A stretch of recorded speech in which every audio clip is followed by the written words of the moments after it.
Şu an başladık. Güvenli olması için eserler.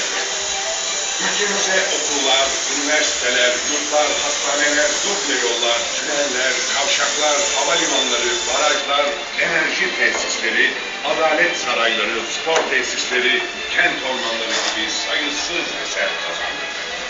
Daima millet, daima hizmet. AK Parti. Çıkarın kağıtları sınav yapacağım. Hocam ne sınavı? Haber vermediniz ki ama. Vermek zorunda mıyım? Sigara ötmesi yok, hesap makinesi yok, kopya çekmek yok.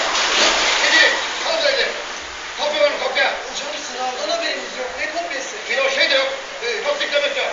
Dik demek, tak demek, top demek, dik, tak dik. Dik. Hocam siz tiktoklamak diyorsunuz. İhtarda yok. Onlarda yok. TikTok'larında bile en yeni ve en akıllı mesajlaşmaya TikTok'lar. Türkiye'nin en çok tavsiye edilen saç bakım markası Gris'ten